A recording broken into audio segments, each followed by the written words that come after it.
20-25 సంవత్సరాల క్రితం ఎలా అయితే ఐటీ రావాలి, ఐటీ కంపెనీస్‌కి, ఐటీకి ఫ్యూచర్‌లో చాలా భూమి ఉందని చెప్పేసని హైదరాబాద్‌లో ఐటీస్‌ని ఎలా అయితే సైబర్ సిటీని బిల్డ్ చేశారో, సో ఇప్పుడు ఏఐ అంటున్నారు కాబట్టి రాబోయేటువంటి రోజుల్లో ఏఐకి ఎంత ప్రాధాన్యత వస్తుందనేది మనందరం చూస్తున్నాం. ప్రతి దాంట్లోనూ ఏఐ ఖచ్చితంగా పార్టిసిపేషన్ ఉంటుంది. లేదంటే ప్రజలే తీసుకొస్తున్నారు. సో కాబట్టి దానికి అంత ప్రాధాన్యత ఇస్తున్నారంటే దానికి అంత హైప్ వస్తుంది అనేటువంటి అవకాశాలు ఉన్నాయని అనుకోవచ్చు అంటారా? అదే ఆయన గట్టిగా నమ్ముతున్నారు కాబట్టి అప్పట్లో ఆయన ఐటీ ఎవరు ఎంత విమర్శించినప్పటికీ హైదరాబాద్లో ఐటీ తీసుకురావడం ద్వారా ఈ రోజున హైదరాబాద్ ఇంత రిచ్ హైదరాబాద్ లాగా మారిన నేపథ్యంలో ఆయనలో ఇంకా కాన్ఫిడెన్స్ పెరిగింది. అప్పట్లో ఆయన విజన్ 2020 అని అన్నా సరే అప్పట్లో హేళన చేసిన వాళ్ళు ఉన్నారు, విమర్శించిన వాళ్ళు ఉన్నారు. కానీ ఆ విజన్ 2020 ఈరోజు చూస్తే హైదరాబాద్ని ఇట్లా నిలిపింది అనేది ఆయన ప్రగాఢ విశ్వాసం. అందులో నిజం కూడా ఉంది. ఇప్పుడు మళ్ళీ విజన్ 2047 అని నేను అంటున్నాను. ఇది కూడా మీకు అందరికీ చాలా ఇదిగా ఉండొచ్చు, కృతజ్ఞంగా అనిపించవచ్చు, ఏమి నవ్వు తెప్పించవచ్చు. కానీ ఇది ఆ రోజున మీకు తెలుస్తుంది. అప్పటికి ఎవరు ఉంటారో ఎవరు పోతారో పక్కన పెడితే ఆ రోజు ఆ తరం ఎంజాయ్ చేసే నాటికి దాని విలువ తెలుస్తుంది అని చెప్పి ఆయన ఉద్దేశము. ఆయన చెప్తున్నది కూడా అదే. సో అప్పట్లో ఐటీ ఇప్పటికీ అది ఇంకా మెచ్యూర్ అయి టెక్నాలజీ పరివర్తనం చెంది ఆర్టిఫిషియల్ ఇంటెలిజెన్స్ ఈరోజు ప్రపంచాన్ని ఏలుతున్నది. అవతల అమెరికా, చైనా లాంటి అగ్రదేశాలన్నీ కూడా ఆర్టిఫిషియల్ ఇంటెలిజెన్స్ మీద ప్రధానంగా దృష్టి సారిస్తున్నాయి. వాటన్నిటికంటే కూడా ఏఐ హబ్గా ఆంధ్రప్రదేశ్ అవ్వాలి, ఇండియా అవ్వాలి అనేది ఈయన ఒక ధ్యేయంగా టార్గెట్గా పెట్టుకొని పనిచేస్తున్నారు. సో అందుకనే ఆయన నోటి నుంచి తరచుగా ఆర్టిఫిషియల్ ఇంటెలిజెన్సీ ఇటువంటి పదాలు, టెక్నికల్ పదాలు, టెక్నాలజీకి సంబంధించినవి, అట్లాగే రాష్ట్రాన్ని ముఖ్యంగా ఈ చుట్టుపక్కల రాష్ట్రాల కంటే కూడా ఏపీని పెట్టుబడులతో ముంచెత్తాలి, ఇండస్ట్రీస్తో ముంచెత్తాలి, తద్వారా ఉపాధి అవకాశాలు, స్థానికులకు ఉద్యోగాలు రావాలి. ఇదే ఆయన మెయిన్ ప్లాన్గా పనిచేస్తున్నారు, మాట్లాడుతున్నారు కూడా. ఎంత బాగా ఎంత ఉధృతంగా పనిచేస్తున్నారంటే మొన్న మధ్య దావోస్కి వెళ్ళొచ్చినప్పుడు ముఖ్యమంత్రి చంద్రబాబు వెళ్ళారు, అట్లాగే ఐటీ మంత్రి లోకేష్ కూడా వెళ్ళాడు. తండ్రి కొడుకులు ఇద్దరు వెళ్ళారు. భరత్ గారు కూడా వెళ్ళడం అది ఓకే, ఇండస్ట్రీస్ మినిస్టర్. అంటే ఇప్పుడు దావోస్కి ఒక ముఖ్యమంత్రి వెళితే చాలు. మామూలుగా అయితే ముఖ్యమంత్రి వెళితే అక్కడ వచ్చిన విదేశీ ఇండస్ట్రియలిస్టులతో మాట్లాడచ్చు. అది ఈయన మాట్లాడిన ఎవరితో అయితే మాట్లాడారో ప్రతి వాడిని మళ్ళీ లోకేష్ కూడా కలిసి ఇంకా దాన్ని ఇంప్రూవైజ్ చేసి, వాళ్ళ డిస్కషన్స్ ఇంప్రూవైజ్ చేసి, ఇంకా బ్రాడర్ పర్స్పెక్టివ్లో ప్లాట్ఫామ్ క్రియేట్ చేసి సో అంటే ఏంటి, ఇటు చంద్రబాబు నాయుడు గారు ఒక్కరే కాకుండా Lokesh being IT minister, Lokesh కూడా దాని మీద మోర్ అండ్ మోర్ స్ట్రెస్ పెట్టడం అనేది వాళ్ళు ప్రొజెక్ట్ చేయదలుచుకున్న అంశం. అందులో భాగంగా ఇద్దరు వెళ్ళారు. చాలామంది ఒకళ్ళు వెళ్ళొచ్చు కదా దావోస్కి, చంద్రబాబు నాయుడు ఎడితే చాలు కదా. మళ్ళీ లోకేష్, చంద్రబాబు నాయుడు ఆయన ఒక బిగ్ పర్సనాలిటీ పొలిటికల్గా చూస్తే, ఏమండి వ్యాస్ట్ ఎక్స్పీరియన్స్డ్. సో లోకేష్ మళ్ళీ అదనంగా చేసేది ఏముంటుంది, ఆయన ఎవరితో కలిశాడో మళ్ళీ ఈయన కూడా వాళ్ళతో కలుస్తాడు. ఈయన కొత్తగా కలిసిన వాళ్ళని మళ్ళీ ఆయనకి పరిచయం చేయాలి. ఇందులో ఇంకా ఇద్దరు వెళ్ళాల్సిన అవసరం ఏముంది అంటే అది కాదు ఉద్దేశం. యాక్చువల్లీ ఈ ఇండస్ట్రీస్ విషయంలో ఎక్కడా గ్యాప్ లేకుండా వాళ్ళు ఎంత స్ట్రెస్ పెడుతున్నారు అనేది ఒక మెసేజ్ ఇవ్వటం కూడా వాళ్ళిద్దరి దావోస్ టూర్లో ఉద్దేశము. సో మొత్తం మీద ఏంటంటే ఇండస్ట్రీస్ రావాలి, ముఖ్యంగా ఈ అమరావతి త్వరగా అయిపోవాలి, అట్లాగే పోలవరం త్వరగా అయిపోవాలి, ఆర్టిఫిషియల్ ఇంటెలిజెన్సీ ఏపీ మొత్తం ఆర్టిఫిషియల్ ఇంటెలిజెన్సీతో ముంచెత్తాలి. ఇది వాళ్ళ ప్రధానమైన టార్గెట్గా పనిచేస్తున్నారు. సో ఇవన్నీ ఏంటంటే ఓకే రేపు ఎప్పుడో వస్తాయి, 2047, 2040, 2035 వస్తాయి future. But what about right now, what about today? పేదవాళ్ళకి సంబంధించి సంక్షేమ పథకాలు ఇవి నువ్వు ఎన్నికల హామీ ఇచ్చావు, ఇచ్చిన వాటిల్లో నువ్వు ఎన్ని హామీ అమలు చేశావు, ఇంకా మిగిలిన వాటి సంగతి ఏంటి? ఇప్పుడు తల్లికి వందనము, అవతల ప్రతిపక్షం ఏమో జగన్ గారు అసలు రోజు ఎదురుదాడి చేస్తున్నారు.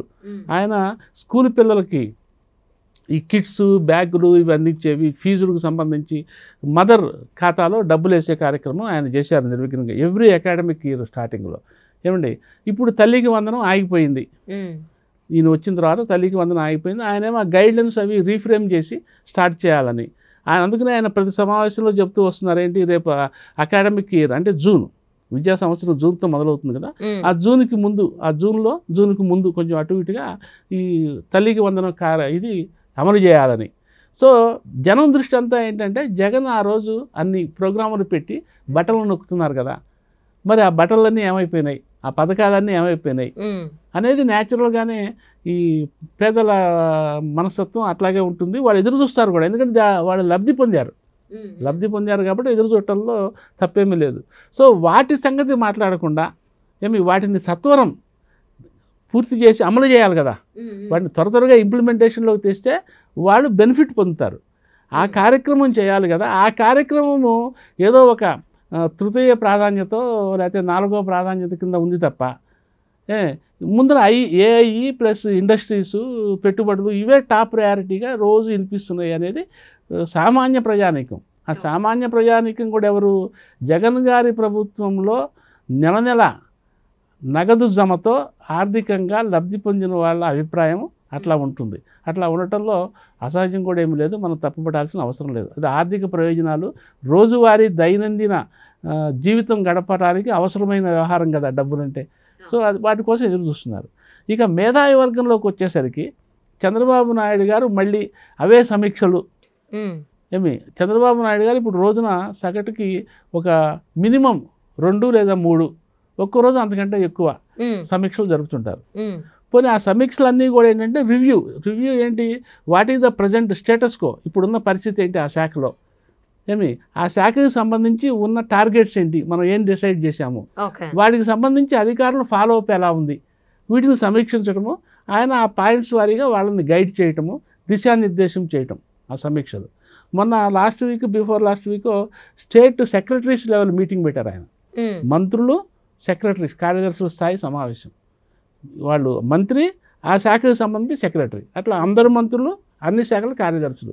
ఉదయం 10కి 11కి మొదలుపెట్టి అది రాత్రి 9 అయింది.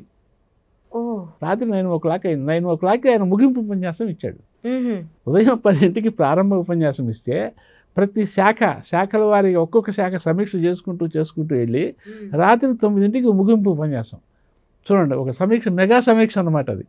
సో ఈ టైం అంతా కూడా సమీక్షలకు పోవటం ద్వారా జనంలో తిరగాల్సిన మంత్రులు, జనం సమస్యల మీద అటెండ్ అవ్వాల్సిన బ్యూరోక్రాట్స్, అఫీషియల్స్, వీళ్ళ టైం అంతా ఏమైపోతున్నది అనేది చంద్రబాబు నాయుడు గారు మీద ఒక విమర్శ అయితే ఇప్పుడు ప్రస్తుతం నడుస్తున్నది.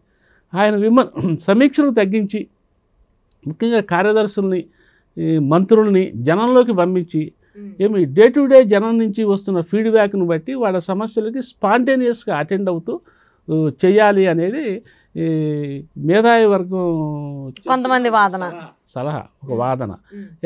అయితే ఇందులో నిజాలు ఏంటి, ఎంతవరకు ఇది సబబు అంటే, ఒకటి ఆయన సమీక్షలు కూడా అవసరమే. మరి ఇప్పుడు ఆ శాఖ మంత్రికి, ఆ శాఖ సెక్రటరీకి వదిలేసి ఊరుకున్నాడు అనుకోండి, ఓకే అసలు ఆయన పట్టించుకోవట్లేదులే అని చెప్పి వీళ్ళు కొంచెం అటు ఇటుగా తాత్సారం చేసే అవకాశం ఉంటుంది. అట్లా కాకుండా ఒక పెద్ద ఆయన హెడ్ ఆఫ్ ద ఇన్స్టిట్యూషన్ రోజువారీ సమీక్షలు చేస్తాడు, మళ్ళీ వారం రోజుల తర్వాత సమీక్ష చేస్తే లాస్ట్ సమీక్షకి ఏంటి ప్రోగ్రెస్ ఏంటి అని అడుగుతాడు ఆయన. మనం ఏం చెప్పాలి అన్న ఒక భయం ఉంటుంది, ఒక జాగ్రత్త ఉంటుంది.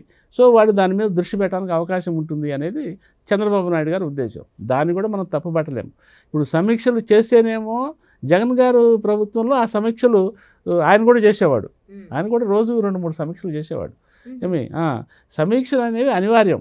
అంటే ఏ శాఖకు సంబంధించి పనులు ఏ స్థాయిలో ఉన్నాయి అనేది హెడ్ ఆఫ్ ద ఇన్స్టిట్యూషన్ తెలియాలి. తెలిస్తే ఆయన గైడ్ చేయడానికి, దిశానిర్దేశం చేయడానికి ఉపయోగపడతాయి. అయితే ఈ సమీక్షల్లోనే టైం అంతా ఎక్కువ ఖర్చు అయిపోతున్నదా, ఒక మంత్రి కానివ్వండి, ఒక సెక్రటరీ కానివ్వండి, ప్రజల్లోకి వెళ్ళటానికి, ఇతరత్ర కార్యక్రమాలకు అటెండ్ కావటానికి టైం కిల్లింగ్ అవుతున్నదా అనేది ఆలోచించాల్సిన విషయం. ఏమైనా చంద్రబాబు నాయుడు గారు నేను 93లో ఉన్నప్పుడు ముఖ్యమంత్రిగా ఉన్నాను, ఇప్పుడు కొత్త ముఖ్యమంత్రిని చూస్తారు మీరు అని 8 నెలల్లో ఒక 2-3 సందర్భాల్లో అన్నారు. అప్పుడు కూడా ఆయన ఇదే సమీక్షలు, అప్పుడు ఐటీ. సో ఆ ఒరవడి నుంచి ఈయన మారి అసలు పూర్తిగా రీఓరియంటేషన్ అయిపోయి ఇప్పుడు ఉన్న తరానికి తగ్గట్టుగా ఒక యూత్ సీఎంగా అవతరించేసి కొత్త పనితనాన్ని చూపిస్తారేమో అని జనం అనుకున్నారు. కానీ నిజానికి అదేమీ లేదు, కనపట్టలేదు. అప్పటి సమీక్షలు ఇప్పుడు సమీక్షలు ఉన్నాయి. కాకపోతే అప్పుడు ఐటీ ప్లేస్లో ఇప్పుడు ఏఐ వచ్చింది, అంతకుమించి పెద్దగా తేడా కనపట్టలేదు. సో ఇటువంటి విషయాల్లో ప్రజల్లో ఏమన్నా అసంతృప్తి అనేది, దాన్ని మనం అసంతృప్తి కూడా అనక్కర్లేదు. ఒక ఆశావాదం వాళ్ళలో ఉంటుంది. ఆయన చెప్పిన మాటను బట్టే నేను మారిపోయినాను, కొత్తగా చూస్తారు, నేను ఎవరిని వదిలిపెట్టను, అది ఇది స్టేట్మెంట్లు ఇస్తున్నారు కదా. సో ప్రజల్లో ఒక రకమైన ఆశావాదం ఉంది. సో ఆ ఆశావాదం తగ్గట్టుగా ఆయన అంత స్పీడ్గా పోవటం లేదేమో, తన తీరుని మార్చుకోలేదేమో. ఇంకొకటి ఏంటంటే ఈ విషయానికి సంబంధించి జగన్ ప్రభుత్వంలో జరిగిన అరాచకాల మీద తెలుగుదేశం కార్యకర్తల్లోనూ శ్రేణుల్లో అట్లాగే జనసేన వాళ్ళలో కూడా తీవ్రమైన అసంతృప్తి, కోపాలు ఉన్నాయి. సో వాళ్ళందరినీ ముందర చట్టం పరిధిలో వాళ్ళని శిక్షించాలి, ముందర వాళ్ళందరినీ తెచ్చి జైల్లో పెట్టాలి అనేది వీళ్ళ కోరిక, డిమాండ్ కూడా. అయితే చంద్రబాబు నాయుడు గారు మరి లోకేష్ ఏమో అప్పట్లో రెడ్ బుక్ అని పట్టుకు తిరిగేవాడు. మరి నీ రెడ్ బుక్ ఏమైపోయింది, అది క్లోజ్ చేసేసావా అని అడుగుతున్న వాళ్ళు కూడా ఉన్నారు. అంటే వీళ్ళు రాగానే, అధికారంలోకి రాగానే ముందర జగన్ రెడ్డి ప్రభుత్వము, జగన్ రెడ్డి మనుషుల మీద ప్రతీకారం తీర్చుకోవాలనేది వీళ్ళ కోరికగా, డిమాండ్గా ఉంది.